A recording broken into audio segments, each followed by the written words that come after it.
दिलाते हैं कि माता पिता तो आपको प्रत्येक जूनी में प्राप्त हो जाएंगे। पशु बनोगे वहाँ माता पिता, पक्षी बनोगे वहाँ माता पिता, लेकिन सतगुरु सेवा और बंदगी ये फेर मिलन की ना। पुण्यात्माओं, मनुष्य शरीर के अंदर ही ये वस्तु उपलब्ध हो सकती है। मनुष्य शरीर के अंदर ही परमात्मा प्राप्ति हो सकती है और मनुष्य शरीर प्राप्त प्राणी को ही सत्संग उपलब्ध हो सकता है। पुण्यात्माओं, सत्संग मिलना बहुत कठिन है।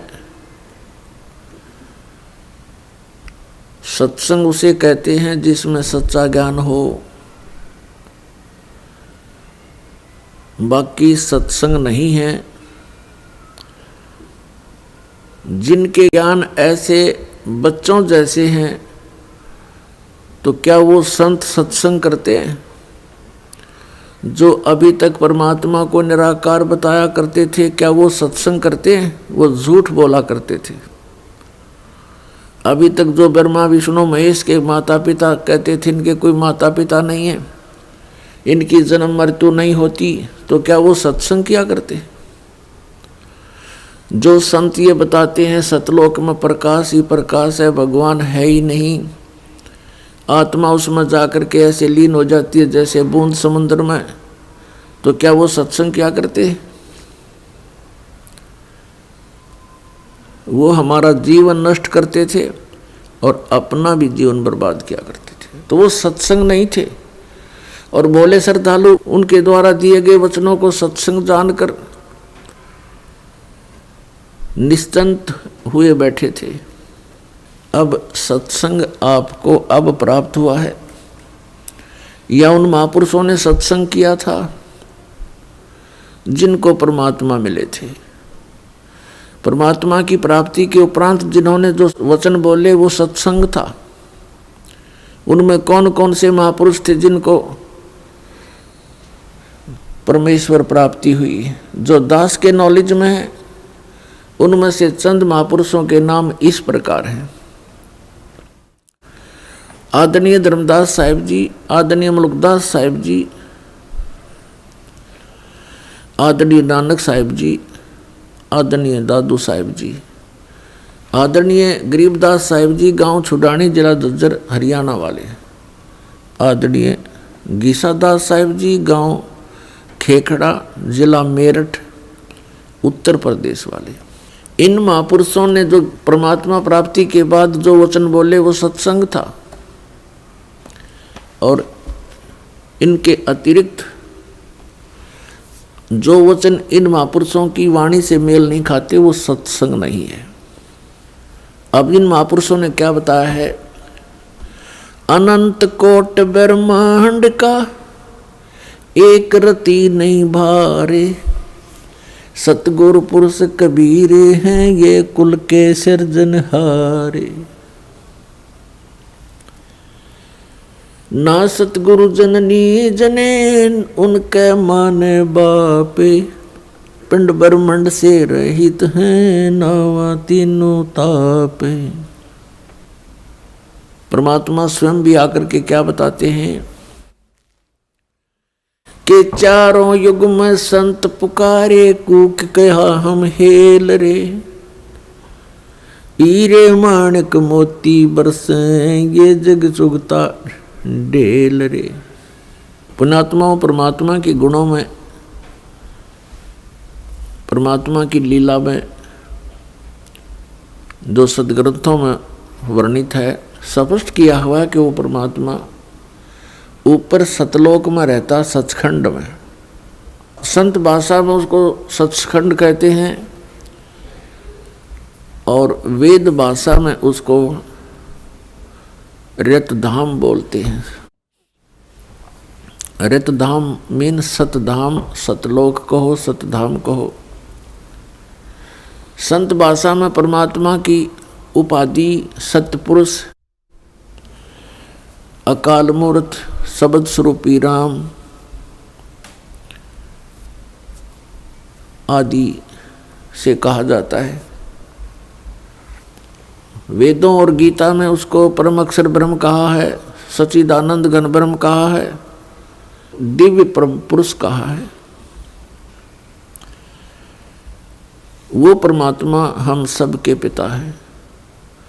हम अपनी गलती से काल के जाल में फंस गए हैं।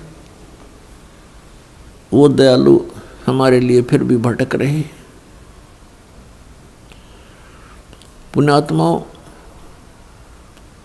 अब समय आ गया है, बहुत सतर्क होना पड़ेगा आपको। असंख्य जन्म हो गए आपको, इस काल के लोक में कष्ट पर कष्ट उठाते हैं। उसके विषय में बताते हैं, कोटि जन्म तो भरमत हो गए, कुछ ना हाथ लगा रे। और कुकर सुकर खरबा बोरे, कौआ हंस बुगारे। कोटि जन्म तू राजा की, न मिटी न मन की आशा। भिक्षुक ओ के दर दर घूम लिया, ये मिला ना निर्गुण रासा। इंद्र कुबेर ईश की पदवी, ब्रह्मा वर्ण धर्मराया। विष्णु नाथ के पुर को जाके तू फिर भी वापस आया। असंग जन्म तन मरत्या हो गए, जीवित क्यों ना मरे रे। और 12 मद मैल मठ बोरे, बहुर ना दे धरे रे।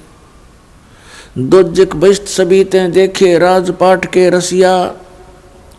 3 लोक से तरपत नाही, ये मन भोगी खसिया।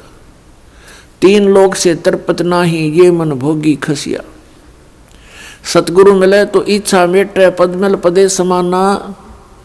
चल अनसा उस लोक पठाऊं, जो आदि अमर अस्थाना। 4 मुक्ति जहाँ चंपी करती, माया होरी दासी। दास गरीब अभय पद पर से, वो मिले राम अविनाशी। पुण्यात्माओं, आप बिल्कुल बालक हो। काल ने आपकी बुद्धि को इतना सीमित कर दिया, जैसे संतों को हम ऐसे नजर आते हैं जैसे एक भैंस का बच्चा मर जाता है तो व्यापारी लोग क्या करते हैं, उसके खाल उतरवा लेते हैं बालों समेत, और उसको साफ करके उसके अंदर भूस भर देते हैं, भूस, और ऊपर से चमार से उसको सिलवा लेते हैं।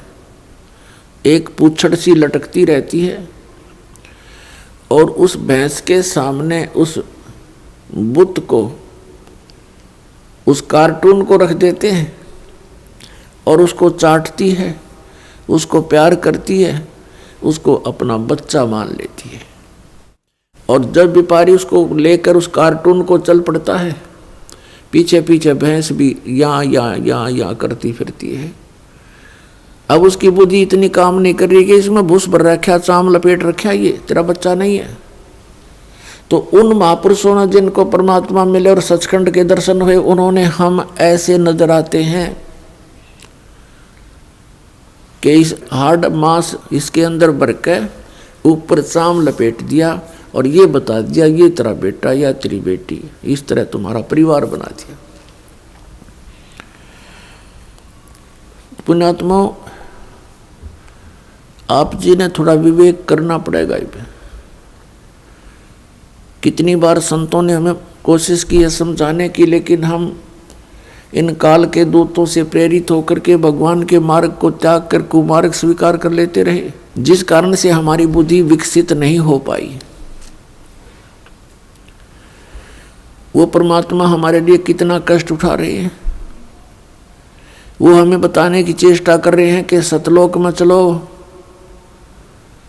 वहां तुम्हें सुंदर शरीर मिलेगा, उसके अंदर ये नाड़ी तंत्र नहीं होगा, 5 तत्वों से बना हुआ नहीं होगा, उसमें ना कोई रोग कोड होगा, उसमें बीपी हाई लो नहीं होगा, उसमें कभी वृद्ध अवस्था प्राप्त नहीं होगी। वहाँ सचखंड के अंदर आप की ऐसी सृष्टि होगी, ऐसा ही परिवार होगा जैसा यहाँ पर है, और वहाँ कोई काम नहीं। अपने आत्माओं, आपकी संतान हुई, आपने मकान बनाए, उन बच्चों के लिए सारी सुविधाएं की और करते ही रहते हो।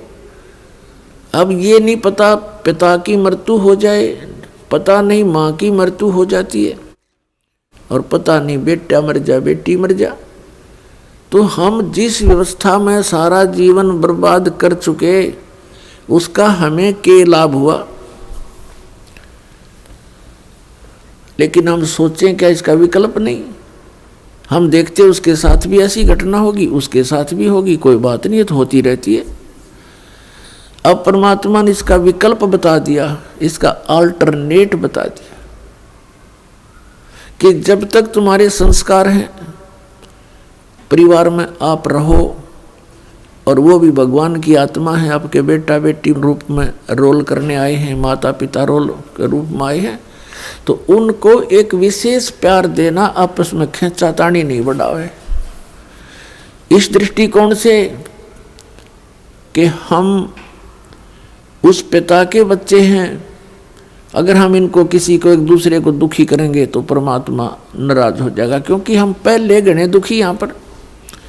फिर हम एक दूसरे को सतावें, कोई वचन से जख्म करें, किसी को और कोई हानि पहुंचावें, तो हम तो कौवे हो गए, कौवे, मनुष्य नहीं रहे। जैसे कौवा जख्म के ऊपर चोंच मार के खून निकाल लेता है, हमने हंस बनना है, तो हम सतलोक चलेंगे। वो परमात्मा हमारे पीछे फिर रहा है।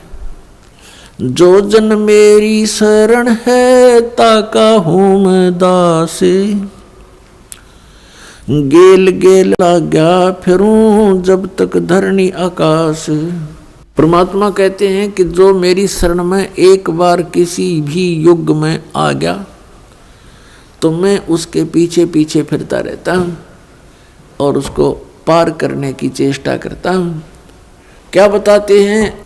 अनंत कोट बाजी जहाँ हम रचे सकल ब्रह्मंडे, कह कबीर मैं के करूं यू काल करे जीव खंड। कबीर साहब बताते हैं कि मैं इतना समर्थ हूँ, ये सभी ब्रह्मांड मैंने रचे, अनंत कोट बाजी जहाँ रचे सकल ब्रह्मांड, और कहे कबीर मैं क्या करूं ये काल करे जीव खंड। पुणात्माओं, आपने ये अमर कथा कभी सुनी नहीं थी। आप जी ने अपने ही धर्म मजहब के अंदर चल रही कथाओं को सुना, उन्हीं के आधार से आपका माइंड सेट हो गया। अब इस अमर कथा को सुनकर बहुत दिनों में जाकर आपका विश्वास होगा, और जब आपको ये कथा समझ में आ जाएगी, उस समय देखना आपके मन की स्थिति क्या होगी। आप ऐसी स्थिति में हो जाओगे जैसे परगर पावना रह उठाए चित, जैसे दूसरे के घर में, दूसरे गांव में, रिश्तेदारी में कोई परौना चला जाता है, मेहमान रूप में जाता है, वो वहाँ रहता अवश्य है, लेकिन उसको पता है कि मैंने वापस जाना है, और उसको अपने घर की रह रहकर याद भी सताती रहती है। कहते हैं जैसे पर घर पावना रह उठाए चित, तो यहाँ से आपका ऐसे मन हट जाएगा एक दिन, और फिर सतलोक में आपका अगला कदम सतलोक में होगा। अब परमात्मा ने हमें आकर बताया कि जब सबसे पहले मैं यहाँ आपके दुखों को देखकर इसमें प्रवेश किया काल के लोक में, तो इस काल ने मेरा रास्ता रोकने की चेष्टा की, क्योंकि परमात्मा बताते मैं जोगजीत के रूप में था। जोगजीत वहाँ एक पुत्र है परमात्मा का, जो सर्वप्रथम 16 उत्पन्न किए थे उनमें से एक है। जोगजीत जानकर मेरे साथ इसने बहुत अड़ंगा अड़ाने की चेष्टा की, लेकिन मेरी शक्ति के सामने ये हताश हो गया। फिर चरण पकड़ लिए, रोने लगा, हाहाकार मचा दी। जब मैंने इसको कारण बताया कि मैं किस उद्देश्य से आया हूँ। धर्मदास साहिब जी को परमात्मा बता रहे हैं कि धर्मदास, प्रथम सतयुग के अंदर जब मैं यहाँ आया तो इसने मेरे साथ बहुत कलह मचाई। जब मैंने अपनी शक्ति का प्रयोग किया तो इसकी नहीं पार बसाई। चरण पकड़ लिए, पैर पकड़ के कहता, जोगजीत आप किस लिए आए हो। तो मैंने इसको बताया कि मैं नीचे जाऊंगा और सभी प्राणियों को बताऊंगा कि यू परमात्मा नहीं है, यू भगवान नहीं है जिसको तुम भगवान मान रहे हो। और एक ऐसा मंत्र दे के आऊंगा, सतनाम, सच्चा नाम, उसका जाप करने वाले प्राणी को तू रोक नहीं पाएगा। और सभी को बताऊंगा कि तुम यहाँ के रहने वाले नहीं हो। तूने इन सब को नशा करवा दिया, तीनों गुणों से एक एक इंजेक्शन लगवा दिया इनको। तो ये चिंतित हो गया। इसने कहा कि हे भगवान, मुझे श्राप लगा हुआ है 1 लाख जीव आहार करने का। यदि आप इन सब को ले जाओगे तो मेरा क्या होगा। परमात्मा ने कहा कि अब मैं इनको नहीं छोड़ूंगा, तेरा हो या ना हो। फिर इसने प्रार्थना की, प्रभु कोई बात नहीं, मेरी कुछ और समस्याएं हैं, उनका समाधान कर दीजिए और वचनबद्ध होकर के मुझे आशीर्वाद दीजिए। परमात्मा ने कहा, धर्मदास मैंने वचनबद्ध होकर के इससे कहा कि बोल क्या मांगता है। इसने कहा कि परमात्मा 3 युगों में जीव थोड़े ले जाना, चौथा युग जब कलयुग आवे तब तव शरण जीव बहु जावे। ऐसा वचन हर मोय दीजिए, तब तुम गवन संसार ही कीजिए। तो मैंने इसको कह दिया ठीक है, तथास्तु, कि ऐसा ही होगा। फिर इसने एक प्रार्थना और की थी कि परमात्मा जबरदस्ती ना करना हे बड़े भाई, क्योंकि जोगजीत रूप में खड़े थे परमात्मा और ये भी उन्हीं का भाई है। परमात्मा से, कबीर से उत्पत्ति हुई इस काल की ज्योति निरंजन की। और इसने कहा कि हे प्रभु, ए बड़े भाई, जबरदस्ती ना करना। जो आपके ज्ञान को स्वीकार करे वो आपका, और हमारे ज्ञान को स्वीकार करे वो हमारा। आप ज्ञान दे करके अपना बनाना, बाई फोर्स ना करना। वो तो मालिक को पता। अब यहाँ प्रश्न उठता है पुण्यात्माओं बहुत सी, क्योंकि हमारे अंदर बहुत युगों से ये अज्ञान ठुका हुआ है, भरा हुआ है खचाखच। ये सच्चे ज्ञान को टिकने नहीं देता। ना जाने कितनी शंकाएं उत्पन्न होती हैं। एक शंका तो ये उत्पन्न होगी कि भाई भगवान ने जानी जान, कहते हैं परमात्मा जानी जान है, अंतर्यामी है, सर्वज्ञ है, फिर क्या उनको पता नहीं था ये ऐसे ऐसे वचन मांगेगा। इसको वचन ना देते सतयुग में ही हमें वापस ले जाते। तो ये तो पुण्यात्मा मन की बकवाद हैं, इस तरह के विचार जो जिसके अंदर आते हैं। हम सतलोक में रहा ही करते।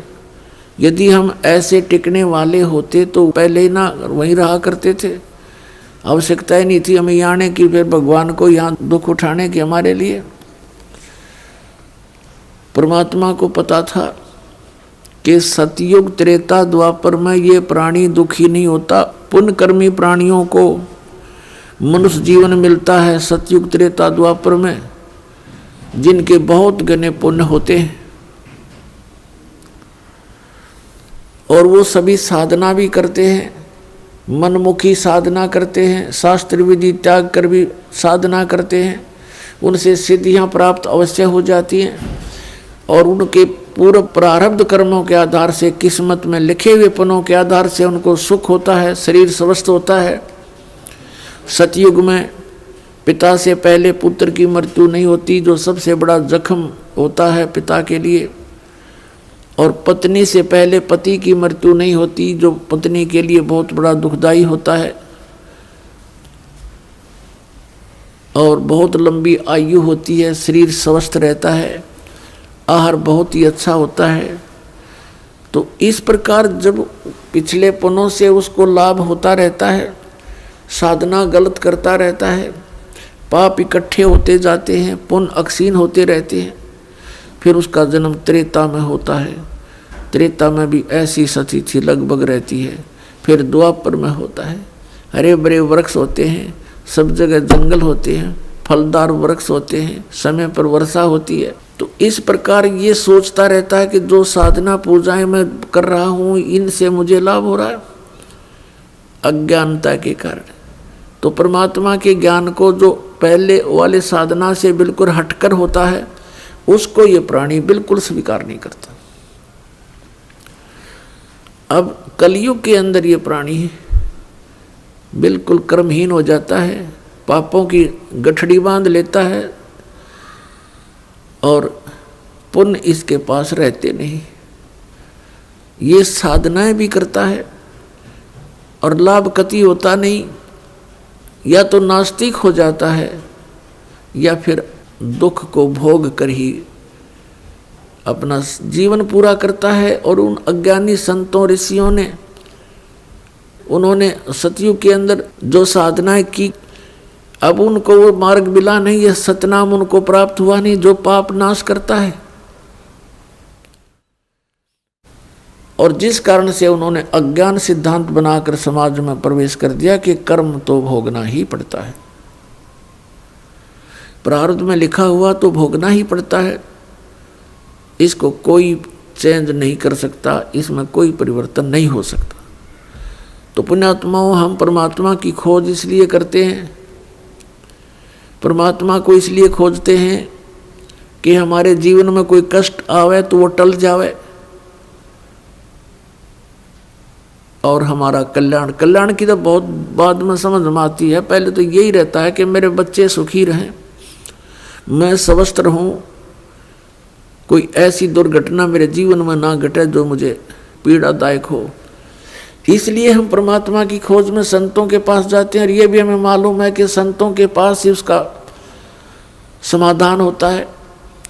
और ये भी हम सुना करते कि परमात्मा ना जाने किस बेस में आ जा, तो वो परमात्मा कबीर साहब है, वो ना जाने क्या रूप बना करके और कब कहाँ प्रकट होता है और हमारे लिए भटकता रहता है, हमें समझाने की चेष्टा करता है कि तुम इस झूठे सुख को सुख कहे ये मान रहा मनमोद, ये सकल चबीना काल का कुछ मुख में कुछ गोद।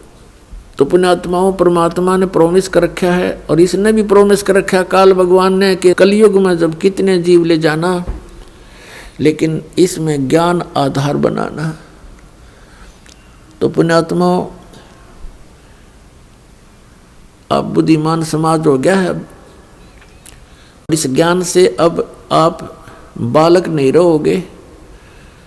परमात्मा के प्रयत्न को गहराई से सोचना, वो क्यों भटक रहे हमारे लिए सतलोक न छोड़ के, क्योंकि हम उनके बालक हैं, हम उसकी आत्मा हैं। और इनको काल इसलिए परेशान कर रहा आप जी को कि जितना मैं इनको सताऊंगा उतना ही वो दुख पावेगा। अपने आत्माओं, आप बालक हो, ये हमारे साथ क्यों प्रतिशोध ले रहा कि इसने वहाँ पहले तो तप करा, फिर तप करा, फिर तप करा, 3 बार, उससे इसने 21 ब्रह्मांड प्राप्त किए, फिर 5 तत्व 3 गुण परमात्मा ने इसको दे दिए कि ले जाओ खेल खिलौनों से। फिर हम इस पर आसक्त हो गए, हम परमात्मा को भूल गए, अपने भगवान से मन हटा लिया, जो हमें सब सुविधा सब सुख देवा था उससे मन हटा करके एक हीरो की तरह हम इसको चाहने लग गए, जिस कारण से हम भगवान के दिल से उतर गए।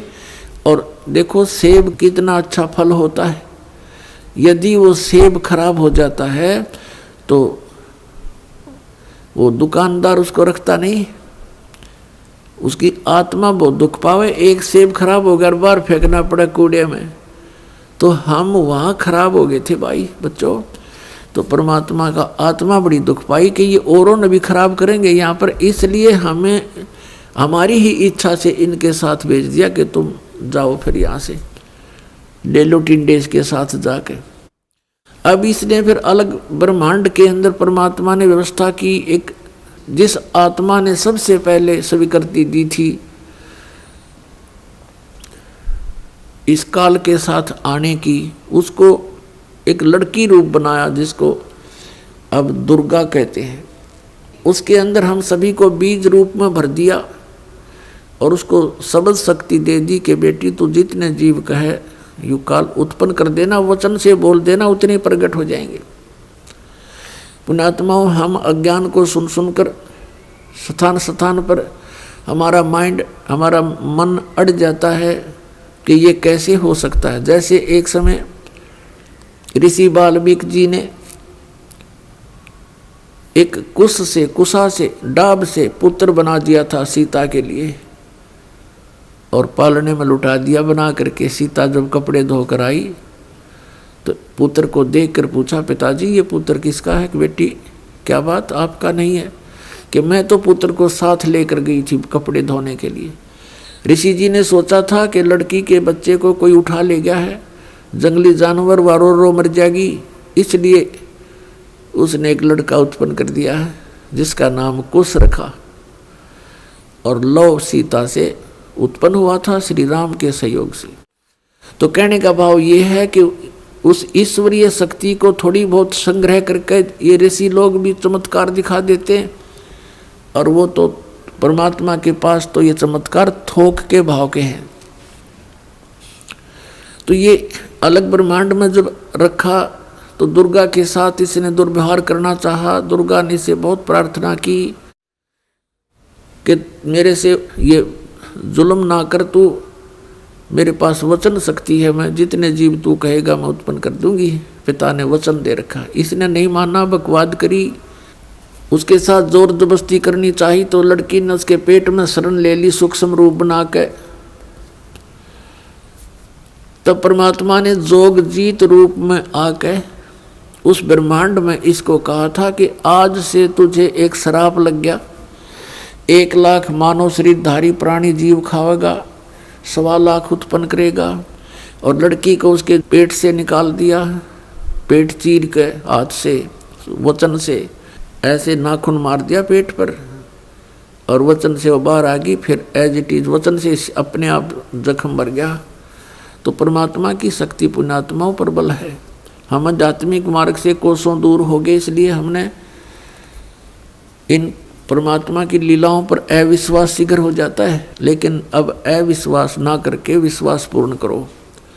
तो वहाँ क्या कहा, तब इसको आदेश सुना दिया कि तू निकल जा अपने 21 ब्रह्मांड लेकर यहाँ से। आदेश सुन ले पिताजी का और निकल जा यहाँ से 21 ब्रह्मांड समेत। इसने फिर बहुत हाथ जोड़े, पैर पकड़े, मेरे से गलती होगी, मुझे रख लो यहीं पर, मुझे दूर ना भेजो। लेकिन परमात्मा ने इसकी एक नहीं सुनी और इसको वहाँ से यहाँ फेंक दिया 16 शंख कोश की दूरी पर। नील पद्म शंख 16 शंख कोश, 1 कोश लगभग 3 किलोमीटर के आसपास होता है। इतनी दूरी पर आ गया ये सतलोक से इसका पूरा विमान 21 ब्रह्मांड का। तो इसने उसके बाद से परमात्मा से प्रतिशोध लेने के उद्देश्य से हमें या इतने दुख देता है कि एक पल भी चैन से ना टिक सके, सांस ना ले सके। अब देखते हो पुण्यात्माओं, पशु पक्षी ये कितने कष्ट उठाते हैं। आप देखते हो मनुष्य जीवन में कोई सुखी है? इस झूठे सुख को सुख मान बैठे हैं हम, और परमात्मा हमें याद दिलाते हैं आकर के कि तुम काल के जाल में हो। आप जी को इसने मिसगाइड करके इतना ही सीमित कर दिया आपकी बुद्धि को, संतानों उत्पत्ति, कोठी कार लेना, सारा जीवन ये सोच करके बुढ़ापे में सुखी होऊंगा मैं, बुढ़ापे में मेरा जीवन ठीक कट जाएगा, बढ़िया कोठी बना दूं, बच्चों को सुखी कर दूं, गनाए धन बना दूं। अपने आत्मा बुढ़ापे तक, पहली तो ये बात है कि बुढ़ापे तक आप रहोगे कि ना रहोगे, वृद्धावस्था तक। और वृद्ध अवस्था होने के बाद फिर सुख कहाँ से? वृद्ध अवस्था में सपने में भी सुख नहीं है। तो हमारी सारी ही सोच इस टाइप की थी जो हमें केवल दुख दे सकती है, सुख नहीं। बुढ़ापे में कभी तो जाड़ पड़वानी, कभी आंख बनवानी, और कभी कोई बच्चा कुछ बोल रहा है, कोई पुत्र वधू कुछ कह रही है, कहीं पौत्र को कोई गड़बड़ होगी, कहीं पौत्री का गड़बड़ होगी, कोई देवता मर गया, कोई देवती मर गई। तो ये सब कष्ट उस व्यक्ति को होते हैं जो वृद्ध अवस्था प्राप्त कर चुका है। और सोचा नहीं होता बुढ़ापे में सुखी हो जाऊंगा, इब तो धंधा करके बच्चा ने पाल पोष दूं।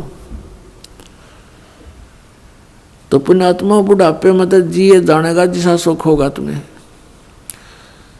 तो इसलिए परमात्मा हमें याद दिलाते हैं कि जिस प्रोसेस में आप अपना सारा जीवन न्यौछावर किए बैठे हो, ये आपकी महाभूल है। इसके साथ साथ और भी कार्य आपका एक अनिवार्य है, वेरी इम्पोर्टेंट है। उसको तो आपने शुरू ही नहीं किया। अब जैसे हम देखा करते थे, बुजुर्ग आपस में बैठ कर बतलाया करते थे, क्या कहते थे, और भाई कुशल हो? तो वो कहता था मौज हो रही है, कत्ती ठाठ हो गए, 2 बेटे थे 2 बेटी, सबका विवाह कर दिया, पुत्र पर भी पुत्र हो गया, पुत्रियों पर भी पुत्र हो गए, और बस मेरा तो जीवन सफल हो गया। अब बेशक उठा ले भगवान मने, मुझे बेशक उठा ले परमात्मा, मेरा काम पूरा हो गया। अब इस तत्व ज्ञान की रोशनी में पता चला कि खाक पूरा हो गया तेरा समय, जीवन कहाँ से सफल हुआ? जीवन तो बर्बाद हो गया आपका। और जो कुछ भी आपको प्राप्त हुआ ये तो पूर्व प्रारब्ध में आपका लिखा हुआ था, आपका किया हुआ नहीं, आपका चाहा हुआ नहीं। जैसे संतान होते ही एक ऐसी हमारी मन में काल ने ऐसी प्रेरणा कर रखी है कि हे भगवान बच्चा हो और पुत्र हो, पहला पुत्र हो फिर पुत्री बेशक हो जा। ऐसी टेंडेंसी श्लोक वेद से हमारी बनी हुई है जो बिल्कुल व्यर्थ है। अब विवाह हुआ, प्रथम लड़की होगी, फिर सोचा ये भगवान दूसरा तो पुत्र होना चाहिए, दूसरी भी कन्या होगी, फिर कहा हे भगवान तीसरा तो पुत्र हो, तीसरी भी कन्या होगी, चौथी आशा पुत्र की थी, चौथी भी कन्या, पांचवी भी कन्या होगी। तो क्या आपका किया हुआ या आपका चाहा हुआ? नहीं, जो आपकी किस्मत में था वही आपको मिला। तो आप कहते हो कि मेरा जीवन सफल हो गया, ये तो आपका होना ही था। आपने जो इस जीवन में एक इम्पोर्टेंट कार्य और करना था, अनिवार्य कार्य करना था, वो तो तुमने स्टार्ट भी ना किया। इसकी याद दिलाने के लिए परमात्मा सतलोक से आते हैं। यहाँ के भगवान और यहाँ के ये संत हमें केवल इस माया में ही डबोते हैं, इसी में डालते हैं, हमारे को बाहर निकाल नहीं सकते क्योंकि इनकी पावर नहीं। वो तो स्वयं आते हैं या अपने ही संत बना करके यहाँ भेजते हैं, अपनी भक्ति शक्ति से चार्ज करके भेज देते हैं, और फिर वो संत ये काम किया करते हैं। नहीं, आम संत की कोई औकात नहीं जो काल के सामने इस प्रकार का कोई कदम उठा ले। अब क्या बताते हैं परमात्मा,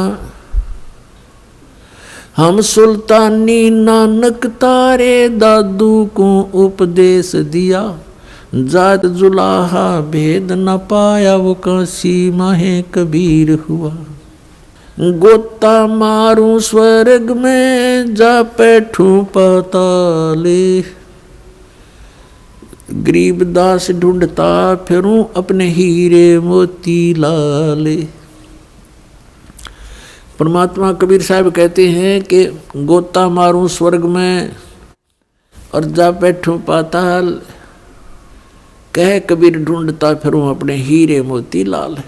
अब जैसे आपको कल सत्संग के अंदर दिखाया था, रूबरू करा था उन पवित्र सदग्रंथ वेदों से। उसमें क्या लिखा कि परमात्मा ऊपर ध्युलोक यानी तेजो में शरीर में और तेजो में लोक में राजा के समान विराजमान है, और वहां से गति करके नीचे आता है और बहुत अत्यंत गतिशील पदार्थ के समान, जैसे आकाशीय बिजली गिरती है नीचे बहुत स्पीड से, ऐसे परमात्मा सतलोक से गमन करके चल के यहाँ आते। तो वो परमात्मा अच्छी आत्माओं को मिलते हैं, उनको उपदेश करते हैं, तत्व ज्ञान से परिचित कराते हैं, अपने से परिचित कराते हैं। तो उन महापुरुषों ने जो ज्ञान दिया वो परमात्मा से प्राप्त ज्ञान दिया। उनमें से अब्राहिम सुल्तान अधम भी एक महापुरुष हैं। अब्राहिम सुल्तान अधम ये कौन थे? एक बल्ख नाम का शहर है, बल्ख बुखारा, इराक के अंदर, और वहाँ का एक अब्राहिम सुल्तान अदम नाम का एक मुसलमान बादशाह था। पूर्व जन्म के संस्कार से उसके इतने ठाठ कर रखे थे, भगवान ने 18 करोड़ घोड़े खरीद रखे थे। पुण्यात्माओं, जब तक इस प्राणी को तत्व ज्ञान नहीं होता, यहाँ के ये कंकर पत्थर जोड़ने में ही लगा रहता है। उसने कहते हैं 16,000 औरतें से विलास करता था, 18 करोड़ घोड़े। गांव में पहले यदि एक घोड़ा किसी के पास होता तो बहुत बड़ा वो वहाँ का ठाकुर माना जाता था, बड़ा रईस व्यक्ति माना जाता था जो घोड़े पर चलता था, एक घोड़े पे। जैसे आजकल तो जिसके पास कार है उसको बहुत अच्छा धनी मानते हैं, तो उस समय घोड़े से ही उसके धन को क्या करते थे, काउंटिंग करते थे। तो इस प्रकार 18 करोड़ घोड़े उसके पास, और ऊंट 8 तक गिनती नहीं, बहुत गिने थे। कहने का भाव यह है कि सर्वसंपन्न राजा था, लेकिन पिछले संस्कार भी साथ होते हैं। अब वो चाहे कितने ही सुख को प्राप्त है, लेकिन परमात्मा की चाह आत्मा को फिर भी बनी होती है। एक दिन वो सो रहा था ऊपर अपने महल की छत पर, गर्मियों के दिन। परमात्मा कहते हैं सोचल सिद्धर मैं करूं अपने जन के काज। तो वहां कहीं पड़ोस में थोड़ी सी दूरी पर एक सत्संग हो रहा था। आप आरती, आप साजे, आप किंगर, आप बाजे, आप ताल झां जनकारा, आप नचाप देखण आ रहा। आप साधु संत बनकर उस राजा के महल से थोड़ी सी दूरी पर किसी गरीब के घर पर सत्संग कर रहे थे, ऊंची ऊंची आवाज में सुना सुना कर। और बात तेरे काम न आवे, संतों शरण लाग रे, के सोवे गफलत में बंदे, जाग जाग नर जाग रे, जाग जाग नर जाग रे। और बात तेरे काम न आवे, संतों शरण लाग रे, के सोवे गफलत में बंदे, जाग जाग नर जाग रे, जाग जाग नर जाग रे। तन सरायम जीव मुसाफिर, करता रहे दिमाग रे, तन सरायम जीव मुसाफिर, करता रहे दिमाग रे। रात बसेरा कर ले डेरा, चले सवेरा त्याग रे, चले सवेरा त्याग रे। और बात तेरे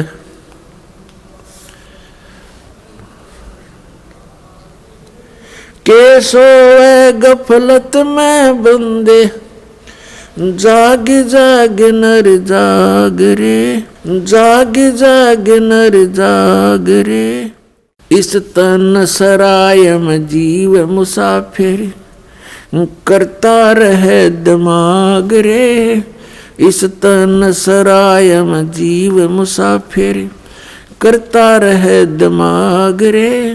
रात बसेरा कर ले डेरा चले सवेरा त्याग रे, चले सवेरा त्याग रे। और बात तेरे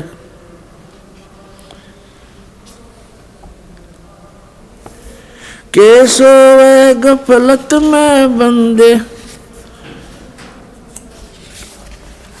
जाग जाग नर जाग रे।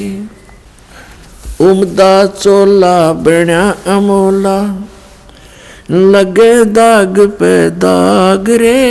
उमदा चोला बण्या अमोला लगे दाग पे दाग रे। 2 दिन की गुजरान जगत में क्यों जले बिरानी आग रे, जले बिरानी आग रे। अर सुमरे सो हंस कवावे ये कमी क्रोधी कागरे। अर सुमरे सो हंस कवावे कमी क्रोधी कागरे। बोरा न भर में विष के बन में चल बेगमपुरी बाग रे, चल बेगमपुरी बाग रे। और बात तेरे काम न आवे संतों शरण लाग रे। के सोवे गफलत में बंदे भाई शब्द सैन सतगुरु की पिछाणी पाया अटल सुहाग रे। शब्द सैन सतगुरु की पिछाणी पाया अटल सुहाग रे। नितानंद महबूब गुमानी परगट्य पूर्ण बाग रे, परगट्य पूर्ण बाग रे। और बात तेरे काम न आवे संतों शरण लाग रे। के सोवे गफलत में बंदे जाग जाग नर जाग रे, जाग जाग नर जाग रे। पुण्यात्मा कबीर परमेश्वर जी अपनी प्यारी आत्मा को काल के जाल से निकालने के लिए कितना संघर्ष करते हैं। उसके लिए परमात्मा ने ज्ञान को ही आधार बनाया है। इब्राहिम सुल्तान अधम बहुत ही अच्छी आत्मा का व्यक्ति था। परमात्मा की खोज में, अल्लाह की चाह में साधु संतों से बहुत प्यार करता था। उसको जहाँ भी कोई संत मिल जाता या किसी संत की महात्मा की वो चर्चा सुनता, या तो उसको अपने पास बुला लेता था या स्वयं दर्शनार्थ चला जाता था। अपने आत्माओं काल ने तो ऐसा कर रखा हमारे साथ, ये नकली संत, नकली पंथ और डुप्लीकेट ज्ञान सुना के कि इनको नास्तिक बना दूं। एक संत के ऊपर वो बहुत विश्वास किया करता था और वो इब्राहिम सुल्तान उस फकीर के पास बहुत ज़्यादा उसके पास जाता था या उसको अपने पास बुलाता था, खूब दक्षिणा दिया करता था। और वो 1 नंबर का पाखंडी था।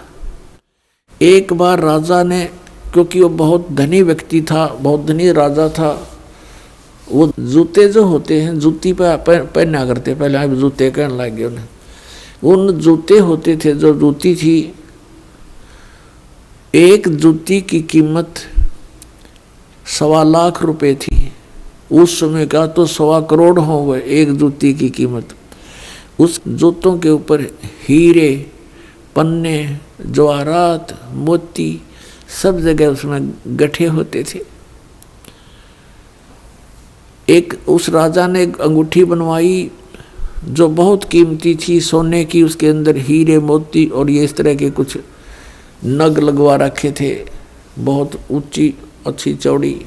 अब उस संत की वो बहुत आदर करता था, विश्वास किया करता था एक फकीर पर। वो डुप्लीकेट ठग था। उसने राजा की अंगूठी देखी। जूते तो मैं छुपा नहीं सकता, अंगूठी कैसे ले सकता हूँ। उसने वैसी ही अंगूठी एक डुप्लीकेट बनवा ली, पीतल की, मिलती जुलती कती। और राजा से कहा कि राजा आज नौका विहार करते हैं, मेरे साथ चलो। राजा तुरंत तैयार हो गया फकीर का आदेश मानकर। नाविक नौका चला रहा है, राजा और फकीर उसके ऊपर कुर्सी पर बैठे हैं। अब फकीर ने कहा कि राजन, ये अंगूठी कैसी बनवा ली, कैसी है, दिखाना मुझे। अंगूठी कब बनवाई? कि जी अभी बनवाई है, कुछ दिन हो गए, कई बार पहन ली, आपके ध्यान नहीं गया, देखो देखो निकाल कर। राजा ने कहा देखो देख लो, देखो ऐसी है। अब वो तो डुप्लीकेट था, उसने लेकर ऐसे और कहा, उसने क्या कहा कि हम फकीरों के क्या काम ये अंगूठी। अब वो ओरिजिनल पल देखता रहा और कहा देखो राजा, ये इधर क्यों जा रहा नाविक तू? तो राजा का ध्यान उधर हुआ, वह डुप्लीकेट निकाल ली, वह डाल ली, हाथ में ले ली और कहा राजन, अंगूठी तो बहुत अच्छी है, पर साधु संतों के क्या काम की, जल में फेंक दी। अब राजा ने सोचा भाई बड़ा त्यागी विरागी महात्मा, इसको तो संसारिक धन से भी कोई लगाव नहीं है, और ज्यादा आस्था होगी इसमें। फिर खूब वो दान दे। राजा रोके नहीं, हमें क्या जरूरत है, हमें क्या जरूरत है, कोई नहीं, दे दे, हम लगा देंगे, इधर भंडारा कर देंगे। अब नाट्य भी ले भोली आत्मा जो होती है, वो श्रद्धालु, वो केवल अपने स्वभाव का ही प्रयोग करते हैं, सामने वाले की बकवादों पर ध्यान नहीं देते हैं। इसका दुरुपयोग किया इन लोगों ने, नकलियों ने। तो कुछ दिनों के बाद क्या हुआ, फकीर के और चेले की आपस में बिगड़ गई, जिसने वह अंगूठी बनवाई थी नकली। उनकी आपस में कहा सुनी होगी, बात बहुत बढ़ गई और चेला उससे अक्षुब्ध होकर के उसने मंत्री से संपर्क किया, राजा के मंत्री से, कि ऐसे ऐसे इसने राजा के साथ धोखा किया है, ये धोखेबाज ठग व्यक्ति है। वो अंगूठी जो इसने जल में फेंकी थी वो डुप्लीकेट थी, मैंने इसको बनवा कर दी थी, इसने मेरे से बनवाई थी। ये बात फकीर ने राजा के सामने डरते डरते कही कि कहीं राजा नाराज ना हो जा के साधु संतों के बारे में ऐसे नहीं बोलना चाहिए। राजा इतना विश्वास करता था कि पूछा, वजीर तेरे को किसने बताया है? वो चेला बुलाया कि इस चेले ने बताई है। उस चेले से कहा कि फकीर के बारे में ऐसी बातें करना बच्चा पाप लगता है। उसने कहा जी मैं कसम खाकर कहता हूँ ये निकम्मा आदमी है, ये भक्त नहीं है, संत नहीं है। राजा बड़ा विश्वासी था, उसने कहा कि देख ले भाई चेला राम, जया बात झूठी पागी तो तेरी गर्दन काट दूंगा। नो बोला जी बेस से काट दियो। राजा ने देखा कि बड़ा कॉन्फिडेंस से बात कर रहा है कि वो